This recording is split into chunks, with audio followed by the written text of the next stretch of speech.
In this video, I'm going to show you what you can do if you have back pain and you tend to have your pelvis in a tucked under, posterior tilted position in your everyday life.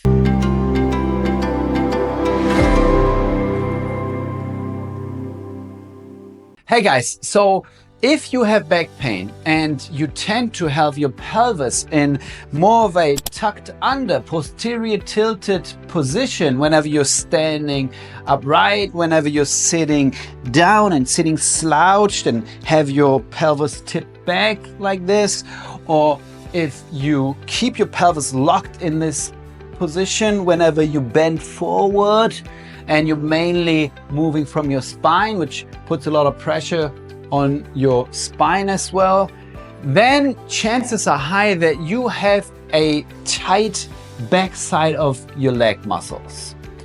And to be sure that that's really the case, we're going to do a little test for which you will need a dowel, or there can also be just a broomstick or whatever you have handy.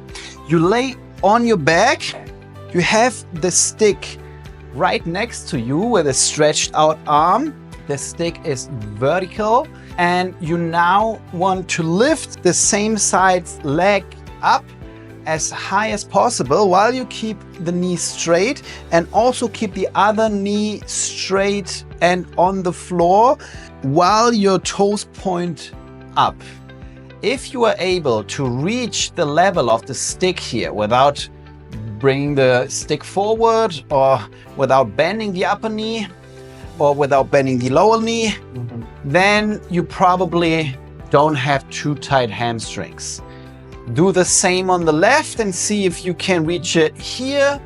If you cannot reach it, then chances are high that your hamstrings are tight, and we can do the following few exercises for you to improve your mobility in your hamstrings. For that, you grab your towel, you wrap it around your foot, and you bring both legs up. And now from here, you try to lower the free leg all the way down to just above the floor, and you then lift it up while you try to keep the upper leg as straight as possible. If you have to bend it a little bit, that's okay. If it's more in this position, that's okay too, but try to pull it as far towards you and keep it as straight as possible, and really feel the stretch in your hamstrings, in the back of your knee and your calf. And go for 10 repetitions before you then switch sides and do the same on the other side. Try to go for 2 rounds, and if you want, do the retest and see, are you able to get closer to the stick now? You probably are. For the next one then, you come all the way up, stand upright, and you try to lift one leg up while you stand balanced. If you struggle with standing up right on one foot, then have the stick right next to you. That helps you with balance a little bit.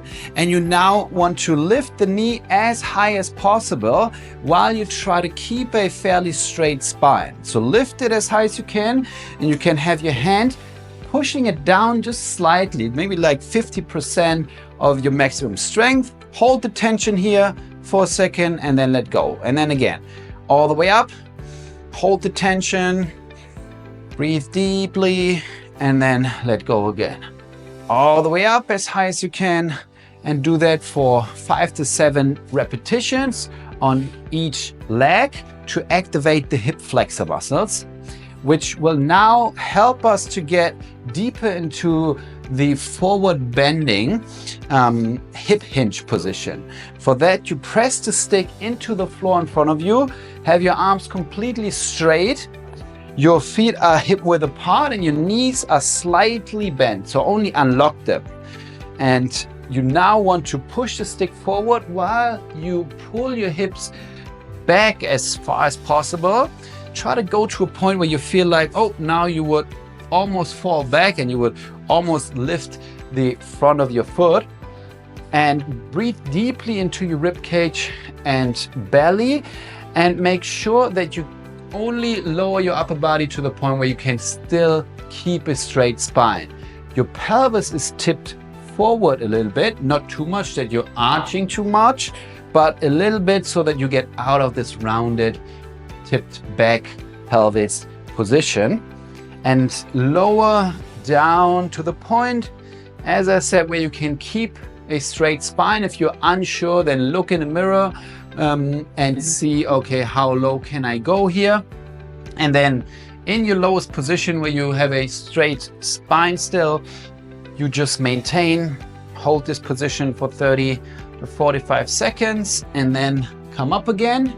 A progression here would be to hold the stick behind your shoulders, do the same thing, scoop the hips back, knees are just unlocked, don't bend them too much, only unlock them, bend forward, breathe deeply and maintain your lowest position here. Really feeling the stretch in your hamstrings and your glute muscles. And if not, if you don't feel it there, then try to go back to this position and really try to focus on pulling the hips back and first learning to engage the hamstring muscles, which is important in order to improve the mobility there.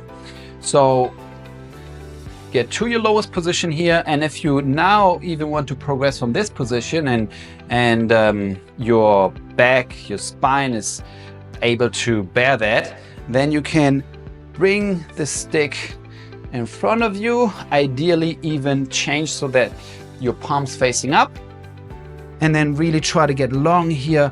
Bring the stick forward while you scoop your hips back, elongating the spine, and hold for as long as it still feels comfortable for you.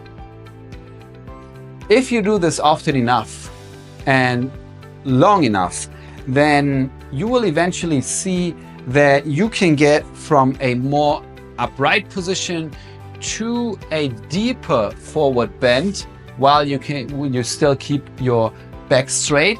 And that shows us that your hamstrings got stretched out more and they're more flexible now. And that, from my own experiences and from the experience with a lot of clients, will make a big difference in your back pain.